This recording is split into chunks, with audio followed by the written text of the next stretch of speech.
Adler Life Coaching and Training is now offering free online yoga classes, all set in different outdoor natural environments. And every week we're going to focus on a different sport theme to help you get ready and feel great.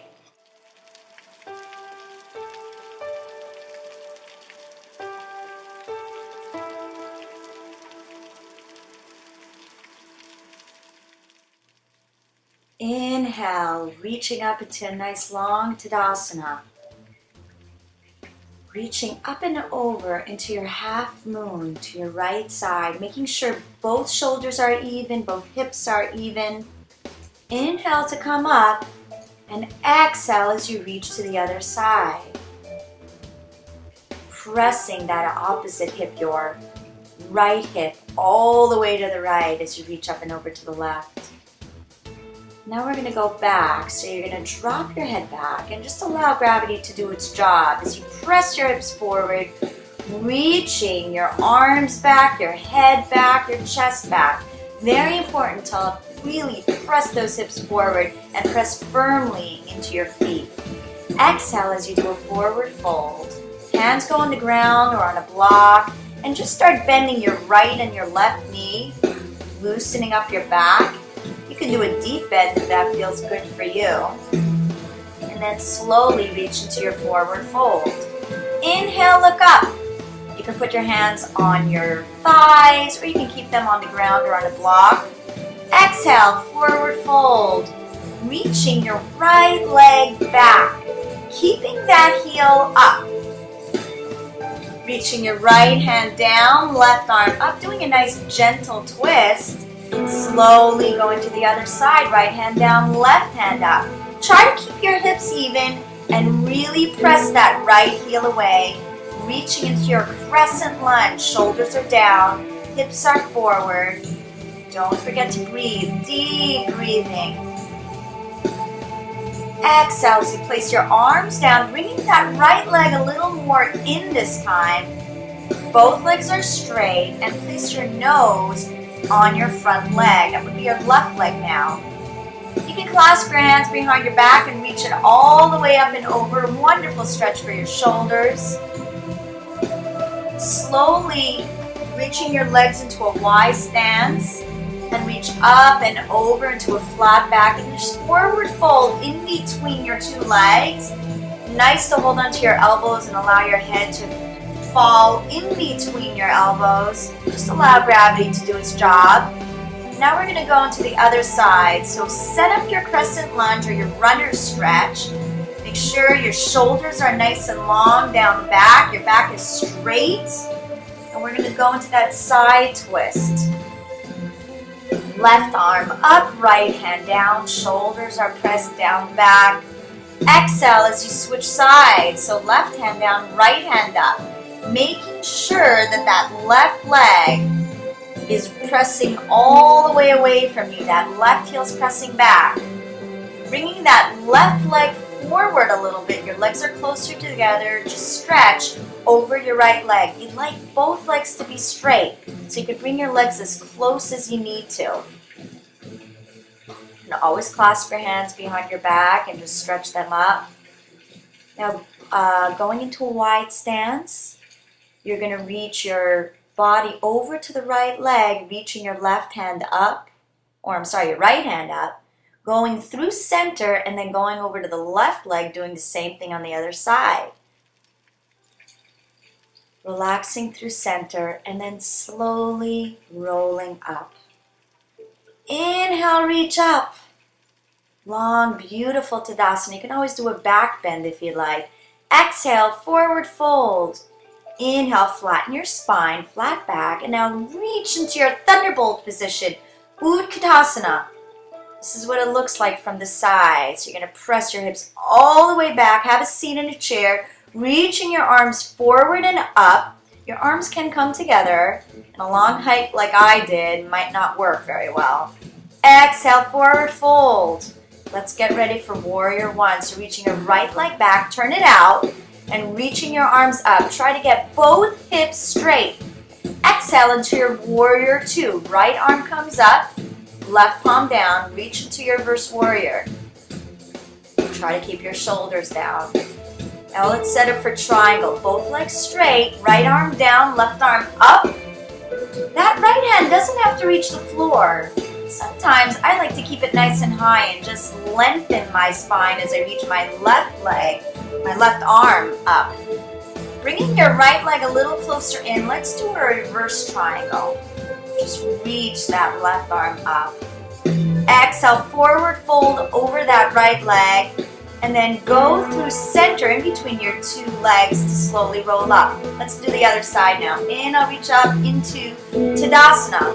Exhale, forward fold. Inhale, flatten your spine, and into Utkatasana, Thunderbolt position. Here again, let's look what it looks like from the side. Hips go back, reaching your arms forward and up. Palms can come together or just keep them shoulder width.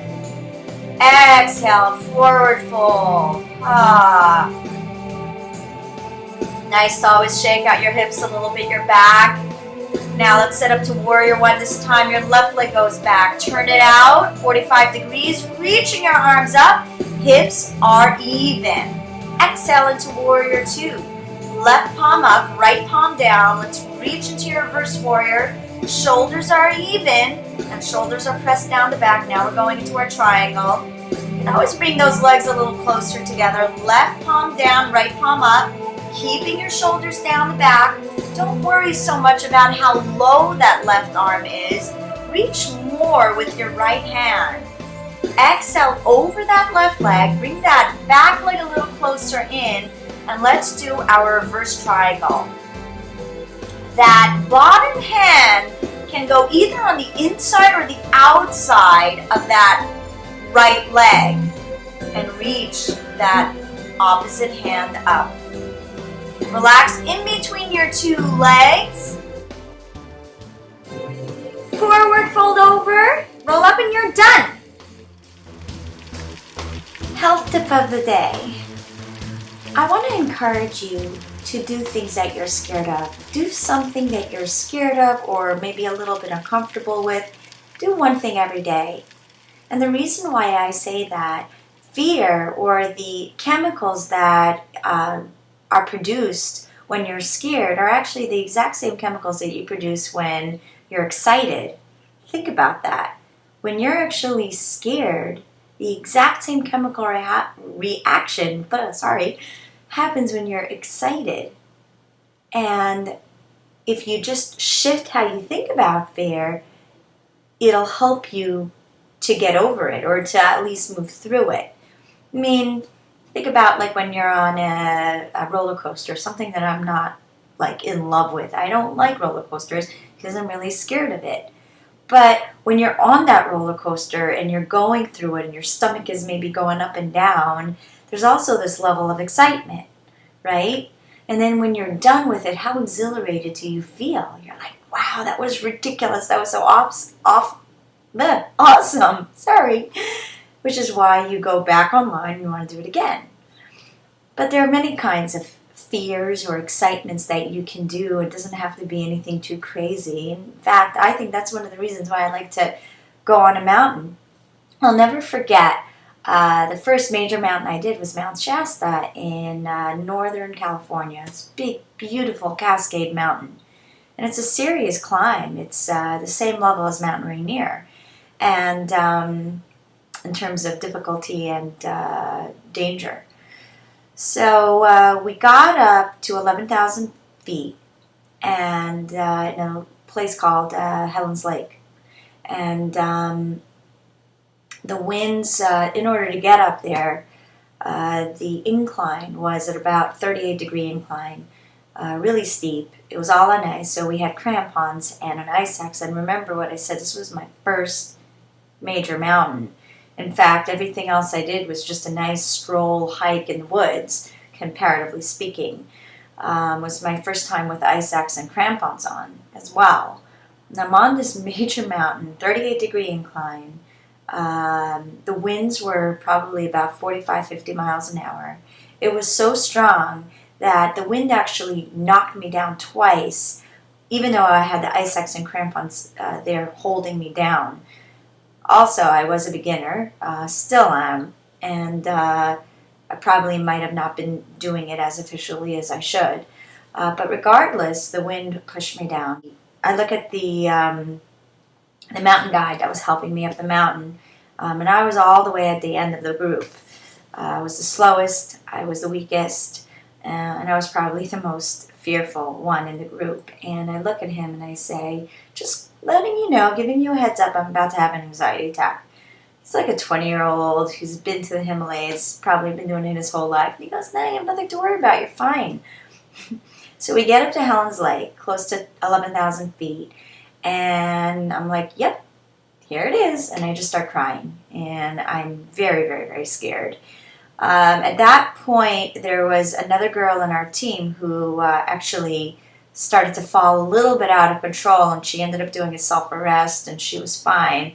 And that's when the lead guide said, you know what, we got to go. There was a major there was a major cloud that was almost kind of looked like a tornado, a little tornado. When that cloud is above any mountain, Mount Shasta seems to favor that kind of cloud, that's a signal to go down. And so between that and the girl who was a pretty experienced climber fell out of control, the trip was canceled, and we were on our way down. And I was really scared. Even going down, I knew that the trip was canceled. We were leaving that windy area, but that gave me a lot of trauma, just that experience.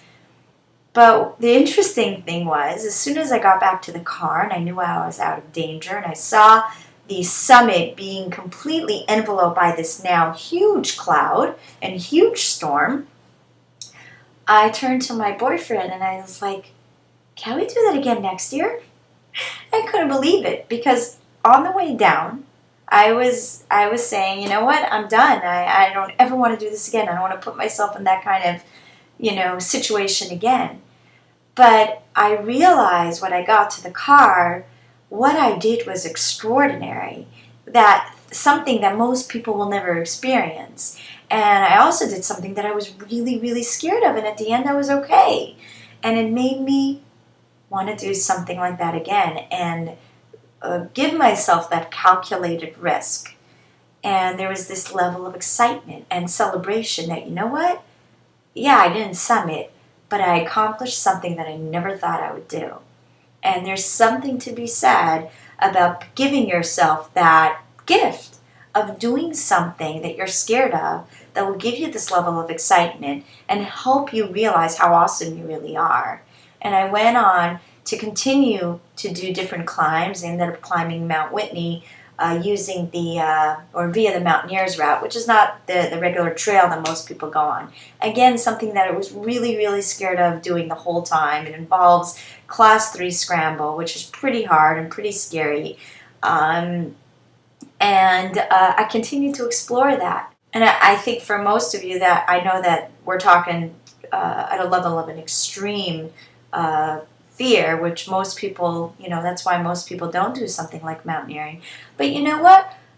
Thinking of doing something like a handstand against a wall and allowing yourself to move away from the wall, or even a headstand, any kind of inversions does the same thing. A lot of people are scared of it. I myself sometimes get scared doing inversions, which is why I like to be near a wall, and then I slowly move myself away from the wall. Or I just have someone there next to me and I do it, and I'm like, you know what, just be there, baby, catch my legs, and I explore, doing inversions with knowing that someone is there, with me in case I need help. Which is why I'll do a mountain or I'll climb a mountain, but I'll have guides with me so that I know that there's a level of protection if I need it. And so doing calculated risks is a wonderful thing for you to do. And you can explore it in so many different ways. I know someone who learned how to scuba dive so that he can get over his fear of the water, and he ended up doing a triathlon after that. It was just like amazing, so many ways to introduce fear into your life in a calculated way that will really help you grow as a person. So that's my advice for today. I'll see you next week. Thanks for joining us for Yoga and Nature, and I'll see you next week.